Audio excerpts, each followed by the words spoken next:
we have a very energetic personality among us to inspire us through the 4th edition of Openminds.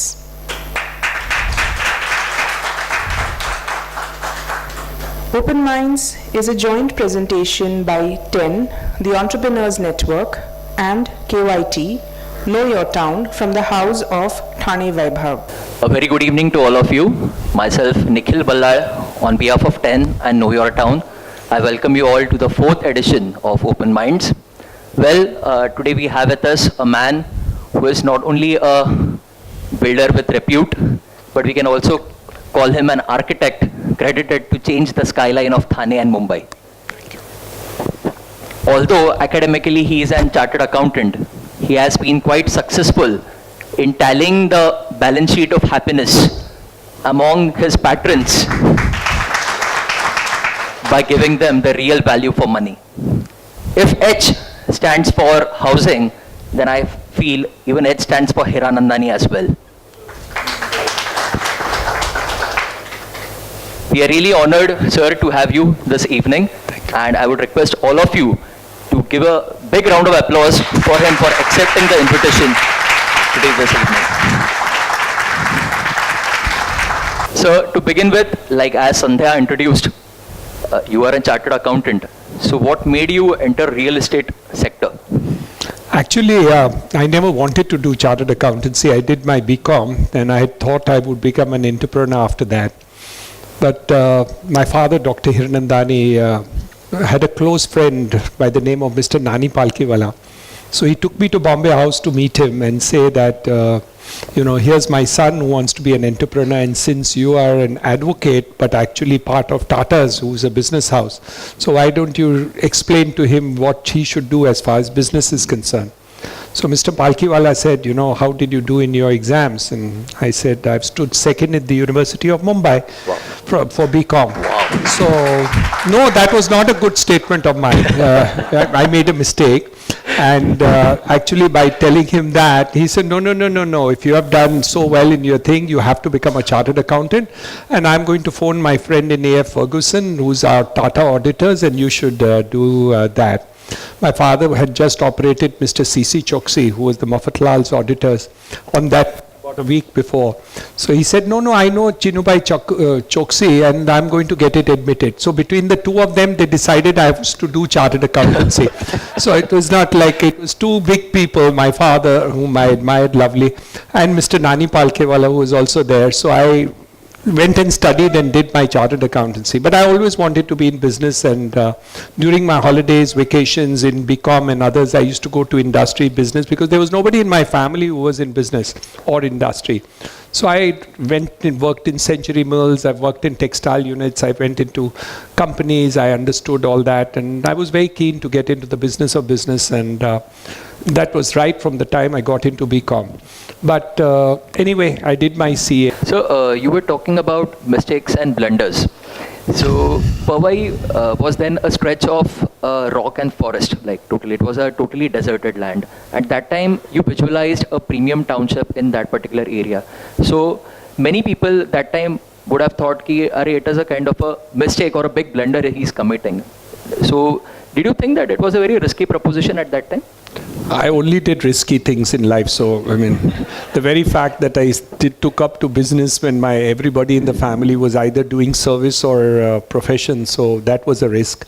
When I started with what I did, it was a risk. So I think I was born to take risks as far as that is concerned. But having said that, there's a difference between an aspiration or a belief that you can do bigger things in life, and obviously you can go wrong. So many times people think that I have not gone wrong in projects. The answer is yes, we have. But unless I don't aspire to be big, I cannot be big, and unless I don't aspire to do more work and all. But I'm a workaholic. I put in my lots of hours in a day, and we put in a lot of it, and we really didn't in the beginning take any return from our projects. So we postponed taking dividend and taking out money out of the company. We really put in everything back again. And my brother was an equal partner of mine. And we committed ourselves to grow the company as such. So I think, but as far as Powai is concerned, I hid from my family the size of the plot that I was buying. I hid from the family how much it was going to cost, because it was difficult for me to tell anybody in the house or family, or even my brother didn't know the total value of the plot. I only told him how much I paid. So, and he never asked me what we were supposed to pay balance, because he was also petrified that it was such a large plot. So he didn't ask me how much we have to pay. So, entrepreneurship has become a very structured subject lately. You have been observing many entrepreneurs, some of your contemporaries or the budding breed of entrepreneurs. So what has been your observation about the present lot of entrepreneurs?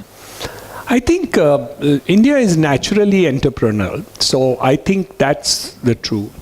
People get segmented because their families and backgrounds actually train them to be something different. Mm-hmm. But if you go to America and talk to any American about what Indians are, they will say that they are the most intelligent race in the world. So Indians, by and large, are the most intelligent, most stuff.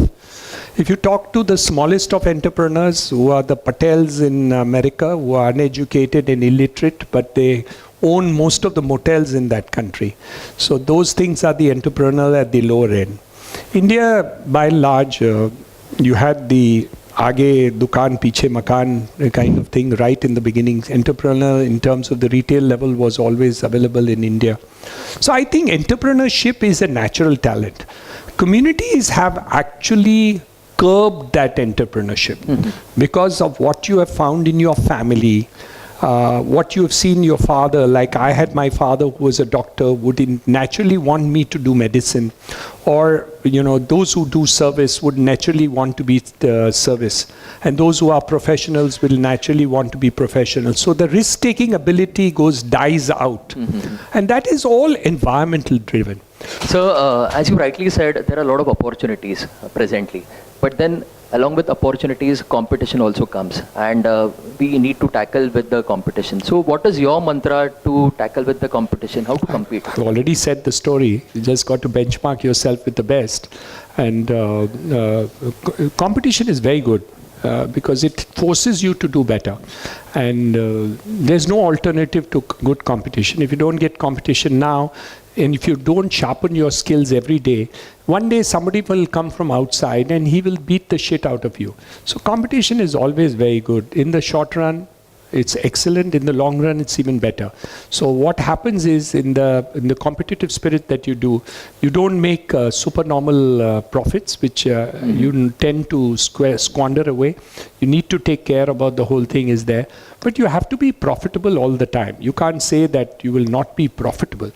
But, I don't think there's any easy go. So what is, according to you, a recipe for your success in construction? Like if you have to rank money, creativity, teamwork, marketing, how would you rank all these things? I think it's commitment, it's passion, it's belief in yourself, it's picking up the right people,